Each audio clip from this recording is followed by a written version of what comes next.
Hey everyone, I'm Sebastian from Cinemageddon Reviews, here to take a small step towards contributing to the arrival of the greatest fight in cinematic history. Sorry, Batman v Superman. In this corner, weighing in at over 300 tons and covered with more hair than I have on my legs, the pants-shittingly scary resident of Skull Island, the terrifying, the deadly, the representative of Colgate for over 80 years, the eighth wonder of the world himself, the mighty Kong! And in this corner, some punk-ass lizard that only exists as an allegory for nuclear war, Godzilla.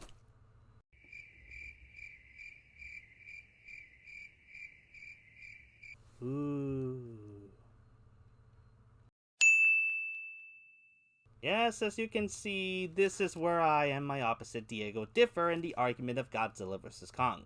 And unlike Diego, I plan to do the same with anticipation of Godzilla vs. Kong with a review of every single King Kong movie ever released. Starting with the most recent one and the subject of one of this year's most anticipated movies, Kong Skull Island. Directed by Jordan Vogt-Roberts and starring Tom Hiddleston, Samuel L. Jackson, Brie Larson, John C. Reilly, John Goodman, and several others, Kong Skull Island was the second movie in the Warner Bros. Monsterverse series of films, starting with Gareth Edwards' 2014 American reboot of Godzilla. Telling a different story than the 1933 RKO picture, this retelling of the eighth wonder of the world takes us to the 70s, where a government agency named Monarch plans out a search for creatures, monsters, and all sorts of oogity boogities parading around the titular Skull Island.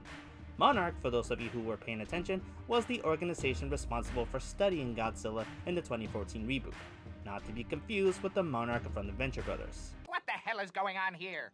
Somebody put a sign on my back or something? Leading the expedition is a senior officer from Monarch played by John Goodman, an ex-British Special Air Service captain played by Tom Hiddleston, a US Army Lieutenant Colonel played by Samuel L. Jackson, an anti-war journalist played by Brie Larson, and several other characters that would play an important part in the rest of the Monsterverse series, including Houston Brooks, whom before he was played by Miles Dyson in T2, is now being played by Corey Hawkins from Straight Outta Compton. So let me get this straight. Out of Compton. Boom! We have a movie that features Loki, Nick Fury, Captain Marvel, and Dr. Dre as part of a motley crew of soldiers and government officials investigating an island covered with monsters in search of a giant ape played by Dr. Doom from Fan 4 Stick. If this isn't the recipe for the greatest movie ever, clearly the kitchen needs a new cook. Kong Skull Island is a fun and exciting thrill ride that manages to be pants-shittingly scary at times, while also being an interesting interpretation of the eighth wonder of the world himself. It's also really violent, and while it manages to just barely avoid having an R rating, it still manages to get away with some pretty fucked up imagery. And I'm not talking about the gore.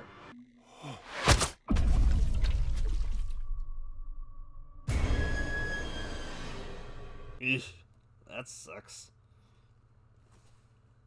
Hold on, did Kong throw that or something? How the hell did he manage to throw that from this? Oh crap, what the fuck is that?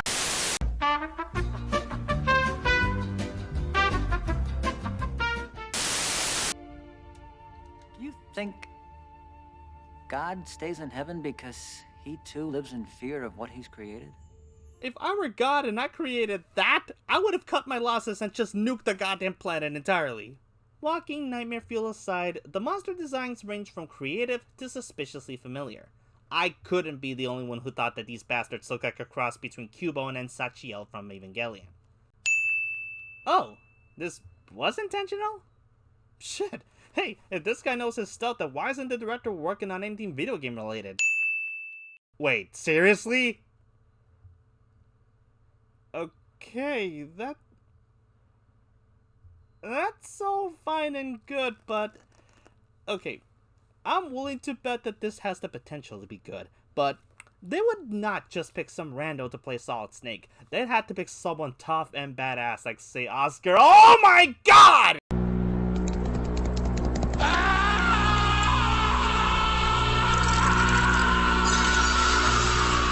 One thing I should also mention is that unlike the first Godzilla movie, the humans in this have something close to actual personalities. They don't develop whatsoever, with the exception of John C. Reilly as an ex-World War II soldier who got stuck on the island along with an enemy Japanese soldier. Oh hey, another MCU actor. He gets the most development out of anybody and is also just a great joy to watch, both because of his dialogue and his mannerisms. What about the Cubs? The Cubs win a World Series yet? The Cubs? Man, not even close. Were they ever good? Happens to be my team. Where are you from? Detroit. Okay, well, yeah, the Tigers, they win it all this year? Oh, no. Doubt it, yeah. He also takes the soldier's sword, no, I'm not mispronouncing that in case anybody is wondering, as a memento for what he considers to be a fallen comrade, since the two worked together to survive and formed a friendship until he died.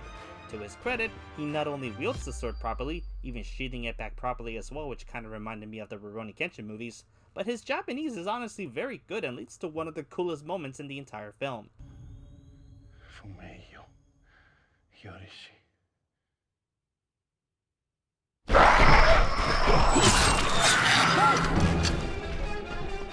Now that is a guy who looks like he has the power of God in anime on his side. With how much fun this movie is and all the colorful characters that it has, you'd think that this movie would be an improvement over Godzilla 2014, which, while good, definitely left a lot to be desired, and honestly, it mostly succeeds with that actually. For one, the majority of the action takes place, and I swear to God I'm not making this up, in broad daylight! Oh no! How will we ever save money on special effects this way? I mean, it works so good with Wonder Woman, it works so good with Game of Thrones, it works so good with The Hunger Games. How could we possibly not have all of the action taking place in the middle of the goddamn night, where no one can see goddamn anything? I know, it's crazy! Alright, I get it! Speaking of special effects, the film follows the 2005 King Kong method of mocapping Kong himself in all of his adolescent glory, and while he doesn't look as big or as menacing as the 2005 reimagining, he still manages to be intimidating and violent. Not only that, but the fight scenes between him and the monsters, which I know have names, but I'm still so traumatized by that giant Pikmin monstrosity that I'm too afraid to research in the fear of seeing pictures of it again, are also pretty cool and epic despite the drop in size. The drop in size for Kong, I mean. That could not have sounded good no matter how hard I tried to make it in the script. The movie, of course, isn't perfect, and while it is still miles above the boring slog that the Godzilla 2014 movie was, it still manages to be just a little heavy-handed with the morals that it has. Like, did we really need to see all these critters getting blown up, the forest being destroyed, and the soldiers looking evil while they're doing it? Seriously, that shit was bad when Fern Gully did it. Plus, as I mentioned, these characters are fun, but they're mostly interchangeable.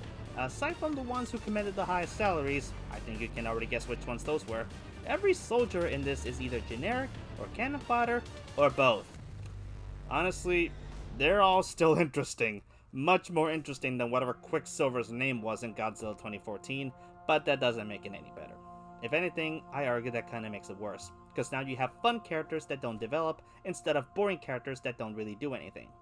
And don't even get me started on the natives. You ever get that feeling when you don't know if what you're seeing is intentionally or unintentionally racist? That's how I felt with this. I don't know how to feel about this depiction. Is it better than the past incarnations, or is it worse? Yep, demonetized. Thank you, Kong. However, one major positive I can give this movie, it doesn't feel like it has anything to do with the Monsterverse that it belongs to. What's that you say? Well, here's the thing. The movie feels like it belongs in its own unique story. What do I mean by this? You don't need to see Godzilla 2014 to understand what the hell is happening in Kong Skull Island, and hell, you don't even need to watch any of the Monsterverse movies to understand what is going on. This can easily fit into the Monsterverse, but also be its own thing. And I'm very happy for that, because that means that this movie is able to stand out on its own.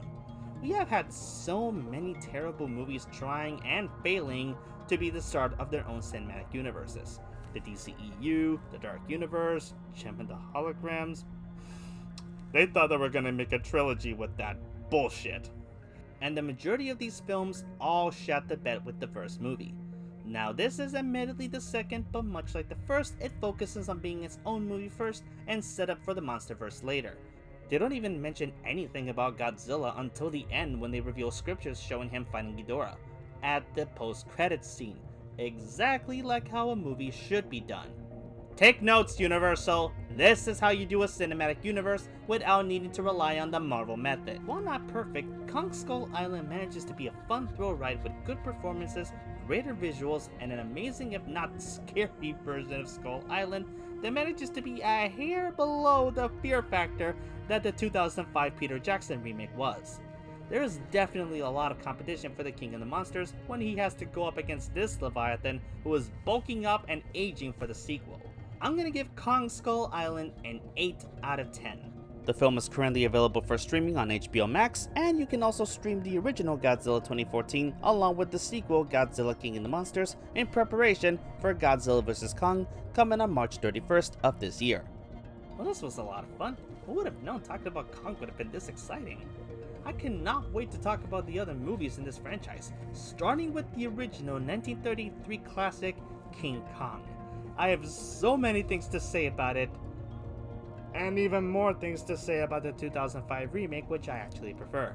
For now though, if you guys want to see more, then be sure to like, comment, and subscribe for more content. And be sure to hit the bell icon if you want to see more of my friend Diego talking about every single Godzilla movie that he's seen. I'm Sebastian from Cinemageddon Reviews signing out, and remember, King Kong rules, Godzilla drools. Sorry, that's just a fact. Don't believe me? Just watch this.